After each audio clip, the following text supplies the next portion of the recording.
Le soleil déclinait à l'horizon, ses derniers rayons dorant à peine les toits de chaume. L'ombre imposante de la montagne Qingmao s'étendait sur la terre, tel un présage inquiétant. Au loin, le rugissement d'une bête sauvage glaçait le sang. Le visage impassible, Fang Yuan escaladait le sentier escarpé. Chaque pas était lourd du poids de la menace qui pesait sur lui, hanté par la trahison de son clan. Le vent froid mordait son visage, mais il serrait les dents, la détermination gravée dans son regard. Il n'était plus le jeune homme naïf d'autrefois. La montagne, impitoyable, avait forgé son esprit. La forêt était dense, presque suffocante. Des arbres centenaires montaient vers le ciel, leurs branches noueuses formant un toit impénétrable. L'air était lourd, saturé d'humidité et du parfum entêtant et potentiellement mortel des fleurs vénéneuses. Fang Yuan avançait avec prudence, chaque sens en alerte, conscient de la présence invisible de ses poursuivants. Le clan Gu Yue ne lui laisserait aucun répit. Soudain, un éclair roux dans les fourrés. Fang Yuan se figea, la main sur la poignée de son poignard. Un tigre, massif et puissant, émergea des arbres, ses yeux jaunes braqués sur lui, brillant d'une lueur sauvage.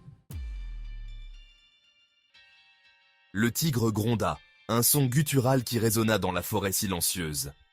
Fang Yuan ne broncha pas. Son regard froid et dur rencontra celui de la bête. Il n'y avait ni peur ni hésitation dans ses yeux, seulement une détermination glaciale. Vous me traquez comme un animal, clan Gu Yue, mais vous découvrirez que je ne suis pas une proie facile.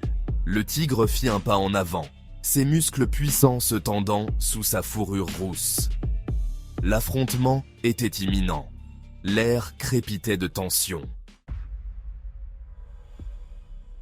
Tigre des flammes, arrête-toi! Une silhouette émergea de la végétation dense. Gu Yue Mobei, la fille du chef de clan, se tenait devant le tigre. Son regard méprisant se posa sur Fang Yuan. Fang Yuan, tu as trahi le clan. Tu dois payer pour tes crimes. Trahison. C'est moi qui ai été trahi le premier. Ne l'oublie jamais. Fang Qin rit amèrement. Son regard était dur comme la pierre, marqué par la souffrance. Le vent soufflait dans les arbres, portant avec lui le parfum lourd et entêtant des fleurs vénéneuses. L'atmosphère était tendue, électrique. Le tigre grondait toujours, impatient de se jeter sur Fang Yuan. Tu as volé un trésor au clan. Remets-le et peut-être que ta mort sera rapide. Vous me prenez pour un idiot? Vous me tuerez de toute façon, que je vous le donne ou non. Le regard de Gu Yuemo se fit plus dur, son expression impassible. Elle savait qu'il avait raison, mais elle avait besoin de ce trésor. Son avenir en dépendait. Un accord fragile fut conclu. Dans l'obscurité, deux mains se serrèrent, scellant un pacte précaire. Fang Yuan conduirait Gu Yue Mobei à l'endroit où il avait caché le trésor. Le chemin était sinueux, à travers des sentiers oubliés et des arbres centenaires. En échange, elle lui promettait la vie sauve. Ses yeux brillaient d'une détermination froide. Une promesse qui semblait aussi incertaine que le vent. Une promesse fragile, comme un fil de soie dans une tempête. Chaque mot était un engagement précaire, prêt à se rompre à la moindre bourrasque. Ils s'enfoncèrent dans la forêt, le tigre des flammes ouvrant la marche, ses yeux scrutant les ombres. Le silence était seulement brisé par le craquement des branches sous leurs pas. Fang Yuan observait chaque mouvement de Gu Yue Mobei, se méfiant de sa beauté glaciale. Il savait que derrière ce visage angélique se cachait une redoutable adversaire. Il savait qu'il jouait un jeu dangereux, où la moindre erreur pouvait lui coûter la vie. Chaque décision devait être prise avec une précision chirurgicale. La forêt s'épaississait, devenant un labyrinthe d'ombres et de murmures, l'air lourd de menaces invisibles. Les arbres semblaient se refermer sur eux, créant un sentiment d'oppression. Fang Yuan sentait le danger se rapprocher, palpable comme une présence physique.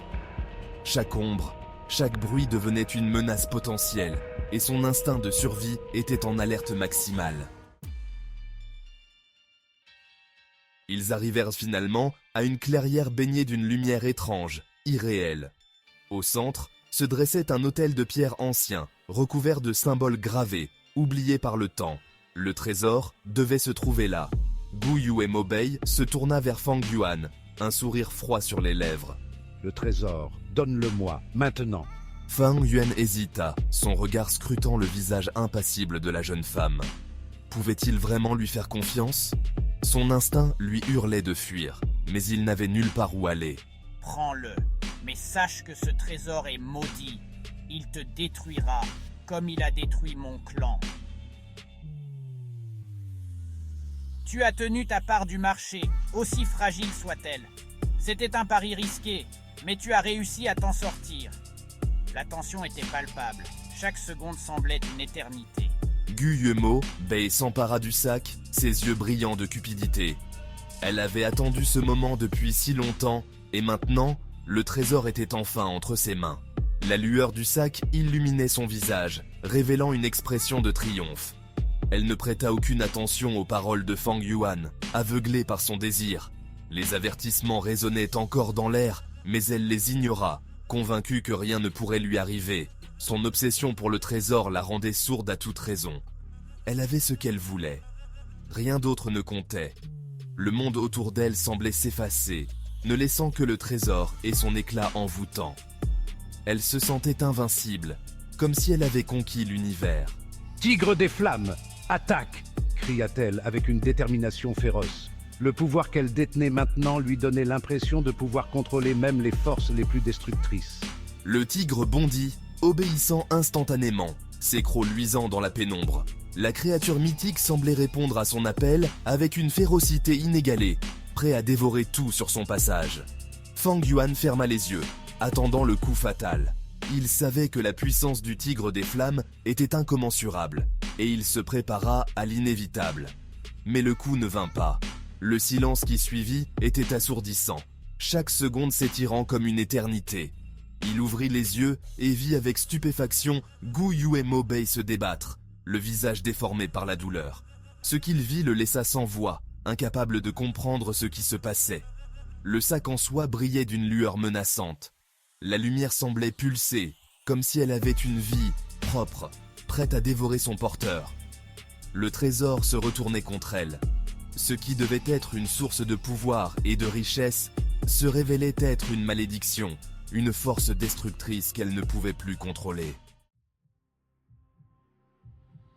Le rire de Fang Yuan résonna dans la clairière. Un son amer et sauvage, plein de la douleur de la trahison. « Je t'avais prévenu, siffla-t-il. Ce trésor est maudit. Il ne t'apportera que malheur. » Gu Yuemobei hurla de douleur, son corps se tordant sous l'effet de la malédiction. Le tigre des flammes recula, gémissant, incapable de comprendre ce qui se passait. Fang Yuan regardait la scène avec un mélange de satisfaction et de tristesse. La vengeance était douce, mais elle laissait un goût amer dans sa bouche. Il avait survécu, mais à quel prix? Profitant de la confusion, Fang Yuan se faufila hors de la clairière, courant à perdre haleine. Il courait maintenant pour sa vie, laissant derrière lui les cris de douleur de Gu Yuemobei et le rugissement du tigre des flammes. Il ne savait pas où il allait, ni ce que l'avenir lui réservait. Mais une chose était sûre, il ne baisserait plus jamais sa garde. Le monde était un endroit dangereux, et il devait se battre pour survivre. Fang Yuan courut toute la nuit, jusqu'à ce que ses poumons brûlent, et que ses jambes le fassent souffrir le martyre. Il s'écroula enfin au pied d'un arbre, épuisé, mais vivant. Alors que le soleil pointait à l'horizon, baignant la montagne d'une lumière dorée, Fang Yuan prit une profonde inspiration. C'était un nouveau jour, le début d'une nouvelle vie. Il avait perdu sa famille, son clan, son foyer. Mais il avait survécu. Et il était déterminé à se venger. Le chemin à parcourir serait long et périlleux. Fang Yuan le savait. Chaque pas qu'il ferait serait un test de sa détermination et de sa force. Mais il était prêt à affronter tous les dangers, à se battre contre les forces de la nature et les ennemis qui se dresseraient sur son chemin. À surmonter tous les obstacles. Rien ne pourrait l'arrêter, car son cœur était rempli d'une résolution inébranlable. Il avait un objectif, se venger du clan Guyue. Ce désir de vengeance était la flamme qui le poussait à avancer, malgré les difficultés. Et tandis qu'il se relevait et s'engageait dans la forêt, il sentait le poids de ses responsabilités sur ses épaules. Une promesse brûlait dans son cœur. Une promesse de vengeance. Une promesse de justice. Une promesse de liberté. Il savait que son chemin serait semé d'embûches, mais il était prêt à tout pour atteindre son but. Ils ont essayé de me briser, de m'anéantir, mais ils ont échoué. Je suis toujours là. Chaque cicatrice sur mon corps est un rappel de leur cruauté, et je n'oublierai jamais ce qu'ils m'ont fait. Leur trahison a forgé ma détermination, et je suis plus fort que jamais. La vengeance est un plat qui se mange froid, dit-on. Et la mienne sera plus froide que la glace, plus tranchante que le vent d'hiver. Et la mienne sera glacée comme l'hiver. Je ne reculerai devant rien pour obtenir justice. Mon cœur est aussi froid que la neige qui tombe autour